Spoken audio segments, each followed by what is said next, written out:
هنعمل النهاردة صدور فراخ بالمشروم والكريمة.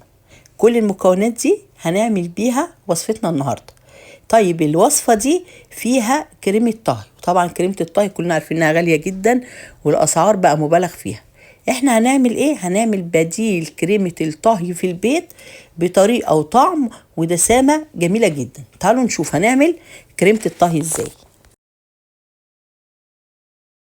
كوباية ونص لبن، معلقة كبيرة دقيق، 3 معالق كبار زبدة، قشطة، عندك قشطة معلبة، وش لبن، قشطة من اللبانة عادي اللي احنا بنجيبها، انا جايباها من اللبانة عادي خالص. بصوا اهي، اي قشطة متاحة عندك هتنفع للوصفة. اهم حاجة انها تكون قشطة كويسة تدينا دسم للكريمة.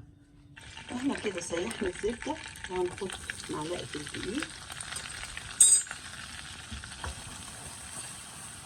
هنقلبها طبعا لحد ما نحس ان الدقيق ريحته ما بقتش دقيق ني، لا، اللي احنا هنسوي الدقيق بس مش هنديه اي لون خالص. طبعا كل ما نكتر الزبده كل ما طعم الكريمه يكون احلى. هنضيف اللبن،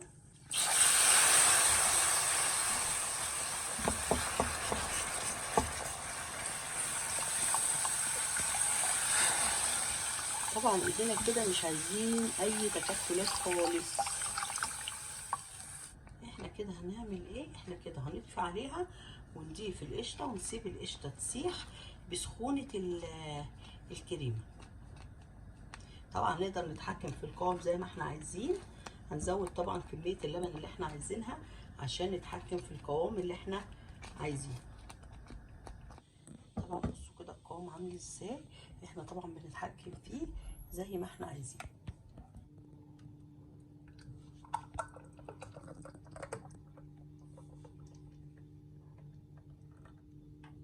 بصوا القوام عامل ازاي.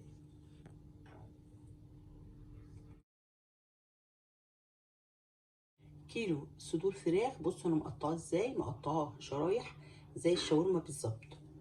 معايا هنا مشروم علبه اللي هي 800 جرام. طبعا بنغسله ازاي؟ بنغسله الاول عادي خالص، بنتخلص من الميه بتاعته، ميه الحفظ بتاعته، وبعدين بنغسله كويس قوي بالميه، وبعدين انا بنقعه بخل وملح، وبعد ما بنقعه بخل وملح بغسله بدقيق كويس جدا. ده لتر ونص شوربه، ويفضل طبعا يكون شوربه فراخ. ما عندناش مرقه دجاج وميه وبنغليهم عادي خالص وبنعمل شوربه.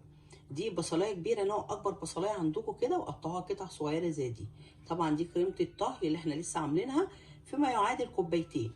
3 معالق كبار دقيق، معلقه ونص توم مفروم، معلقه ونص صغيره توم مفروم، معلقه ملح، معلقه فلفل اسود، رشه زعتر، ورشه روزماري، توم باودر وبصل باودر وبابريكا، معلقه كبيره ممسوحه، مش هرميه، ممسوحه.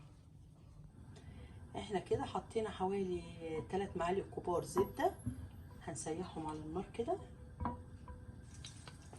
هنعمل ايه؟ هنحط الفراخ،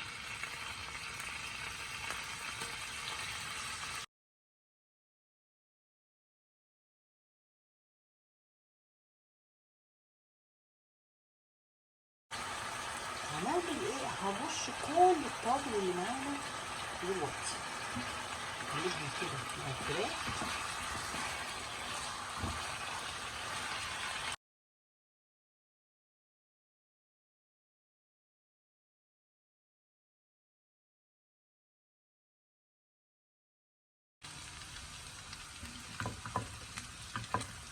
طبعا بصوا كده لون الفراخ بقى عامل ازاي، خدت لون كده جميل معانا. هنعمل ايه؟ هنطلعها من الطاسه كده ونركنها على جنب، ونكمل بقى الخطوه اللي بعد كده. في نفس الطاسه هنعمل ايه؟ هنحط البصل وهنقلبه كده بس مجرد ان هو يدبل معانا. احنا كده اول ما البصل نحس انها دبلت خالص معانا، هنعمل ايه؟ هنحط المشروم.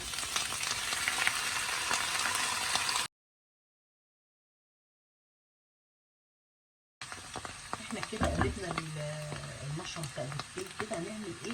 هنجيب حوالي 50 جرام دقيق، هنقلبه كده مع المشروم والبصل. طبعا اول ما نشم ريحه الدقيق على طول هنعمل ايه؟ هنزود الشرب.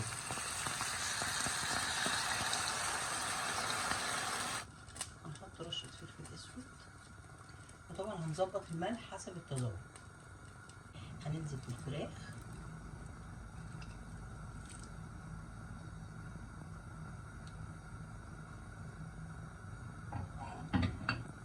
هنقلبهم كده مع بعض. وهنعمل ايه؟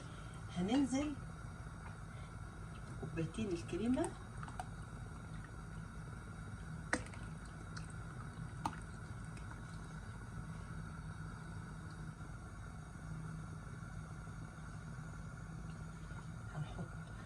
معلقتين صويا صوص، طبعا دي انا نسيت اقولها في المقادير. وهنضيف معلقه كبيره مستردة، هي بتخلص عندي، بصوا هي تقريبا مقدار معلقه كده.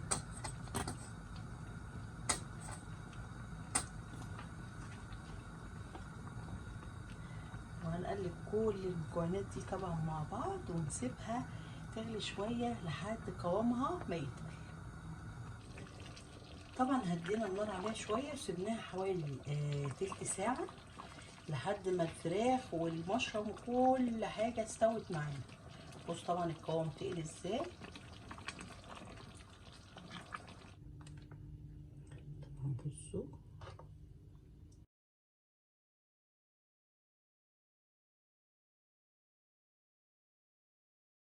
طبعا ممكن نزينها بحبه بقدونس كده.